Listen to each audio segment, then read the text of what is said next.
नमस्कार.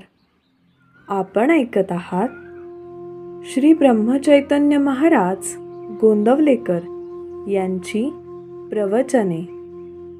वाचन स्वर अनुपमा संकेत. साधनात अत्यंत सावधगिरी पाहिजे.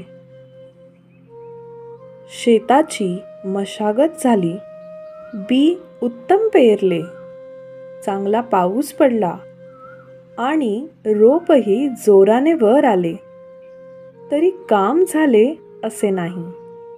कारण जसजशी एक एक पायरी पुढे जाईल तसतशी जास्त काळजी घेण्याची गरज असते. शेत वाढले तरी त्याचा नाश 2 कारणांनी होऊ शकतो. एक म्हणजे गुरेढोरे शेतात घुसून नाश करतील, किंवा दुसरे म्हणजे कीड पडून किंवा टोळ धाडीसारखा काही उपद्रव होऊन शेत साफ नाहीसे करील. यांपैकी पहिले कारण थोडे स्थूल आहे, तर दुसरे थोडे सूक्ष्म आहे. शेतात गुरेढोरे शिरली तर वरवर दृष्टी टाकूनही सहज समजते आणि त्यांना हकलताही येते. पण कीड पडली तर जवळ जाऊन बारकाईने पाहावे लागते.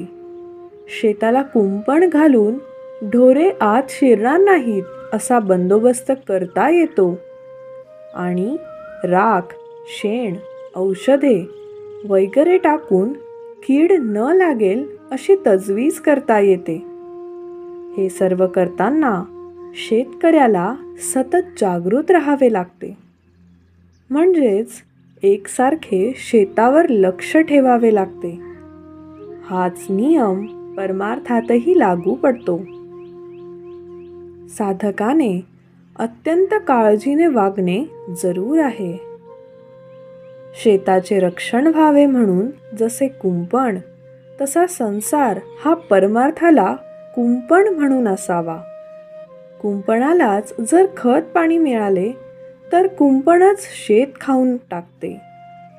तसे न होईल इतक्या बेताने संसाराला खत पाणी घालावे. शेताला कीड लागली की काय हे जसे बारकाईने पाहावे लागते, त्याप्रमाणे आपली वृत्ती कुठे गुंतते ही काय याकडे बारकाईने लक्ष असावे. अशा सावधगिरीने वागले तर पीक हातात येईपर्यंतचे काम झाले. पण पीक हातात आले, आता काय काळजीचे कारण असे म्हणून भागणार नाही. पीक हातात आले तरी त्याची जोडणी झाली पाहिजे. पुढे दाणे दास्तानात जपून ठेवले पाहिजेत, नाहीतर उंदीर, घुशी धान्य फस्त करतील. नंतर पुढे जरूर लागेल तेव्हा ते काढले पाहिजे. काढताना सुद्धा दाणा फुटणार नाही इतक्या बेताने ते काढले पाहिजे. अशा तऱ्हेने आरंभापासून शेवटपर्यंत अगदी जागरूकतेने वागले पाहिजे. तरच साधकाची शेवटपर्यंत तग लागेल. नाहीतर मध्येच निष्काळजीपणामुळे आणि सर्व काही हाती आले अशा भ्रमाने वागले तर प्रगती थांबेल. अशी उदाहरणे फार आढळतात. म्हणून अतिशय सावधगिरीने वागावे. जो साधक प्रपंचामध्ये असेल त्याला प्रपंचाची, लोकांच्या संगतीत राहावे लागणार आहे. पण त्याने फार सांभाळून राहायला पाहिजे.